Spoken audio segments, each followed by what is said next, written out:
Hello and welcome to PPC Problem Solvers. My name is Petra Manos and I'm from the Quantified Web.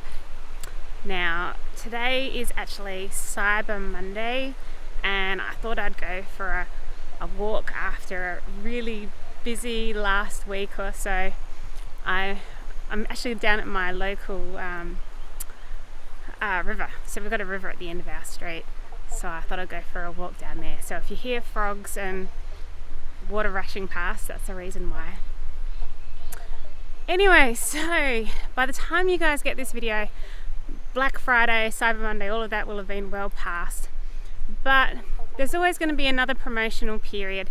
So today I thought I'd share my thoughts on what to do during promos. Now, promos are obviously a period of time when you are trying to make as much money as you can, spend all of your budgets, but there's a few things that you need to do to be really sure that you don't actually overspend on the wrong things. And yeah, just making sure you actually check through and make sure that you're actually going to make the money that you expect during your promotional period. Alrighty, so first up, do actually set your budgets higher during a promotional period. Now, this is a mistake I see quite a lot where people will just have the same budget every single month and they don't think to actually adjust it up and down. Now, my theory on this is if you are expecting a lot of people to know about your promotion, so especially if it's a special time of year like Black Friday, etc., then you want to set as high a budget as you can afford with the expectation that you're going to get a good return on ad spend. And if you have a certain budget throughout the whole year or throughout a certain quarter, then instead of just keeping it the same all the time, reduce your budget at the times when you're not expecting to make as much money so that you have more resources available in the months that you're expecting to do well. Now, in some cases that might mean actually doubling your budget in November, maybe even tripling, and that's fine. If that's what you need to do, then just subtract it from January.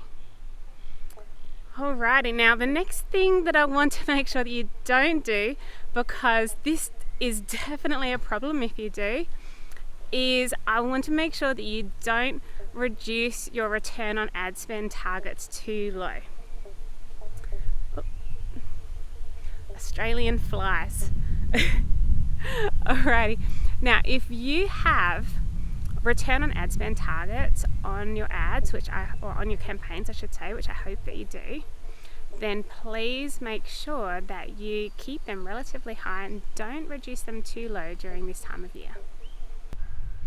So when I first started working with a client of ours, we discovered that during their promotional periods, they had turned off their return on ad spend target altogether, or in some cases they'd set it really low by accident.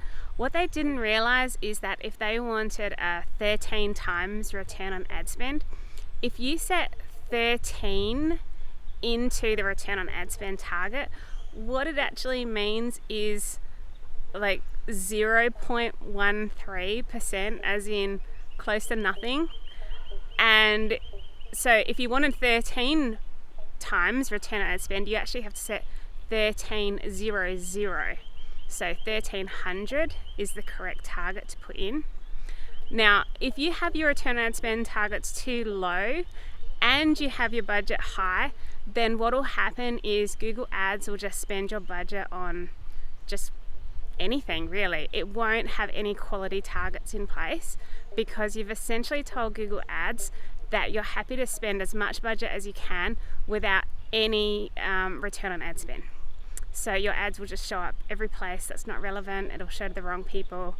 You won't get a good return from your ad spend. So do not reduce your return on ad spend targets too low. On the other hand, you probably will need to reduce your return on ad spend targets a little bit, because if you keep them really high for a higher return on ad spend, Google Ads might not serve your budget to the amount of budget that you need to spend. And that brings me to the next point, which is to make sure that you do have as much money going through your best campaigns as you can.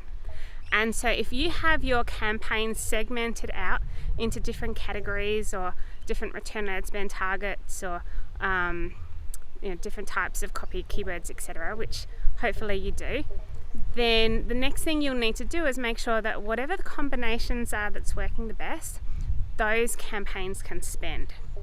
And so what that will mean is that you'll need to selectively, we call it loosening the targets. So you'll need to selectively loosen the targets and increase the budgets on those campaigns that you want to spend the most, so that your entire account isn't equally spending more, because most likely the Pareto principle is working in your case and you have some campaigns that get much better return than everything else.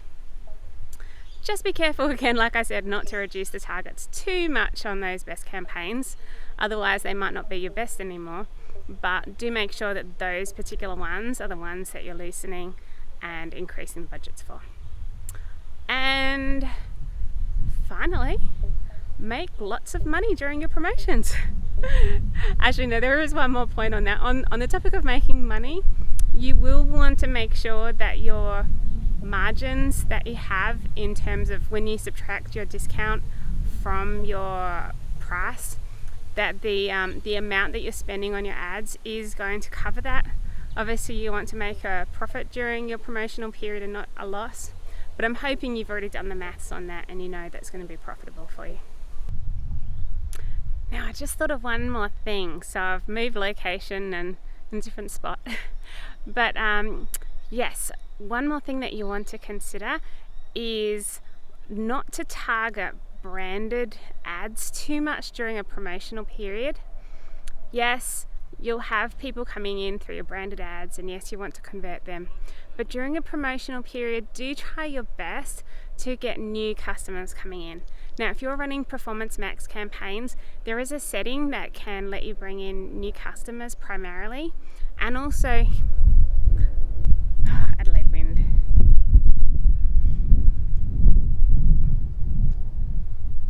And also, if you're running search campaigns, I recommend you put your branded keywords in their own campaign so that you don't end up spending more on branded searches during a promotional period.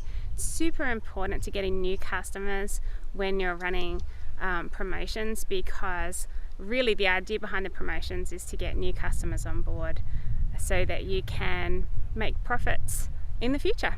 Usually your promotional campaigns are discounted, so they're not very profitable at the beginning, but the more customers you have in your customer base, you can send them emails and remarket to them and find other ways to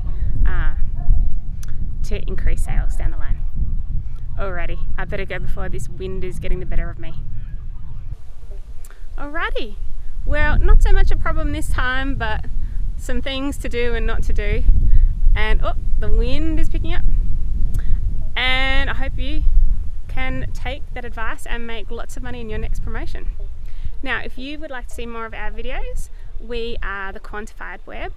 We have this series, PPC Problem Solvers, where we talk about different things relating to Google Ads for e-commerce businesses. So please subscribe and I'll catch you next time. Bye.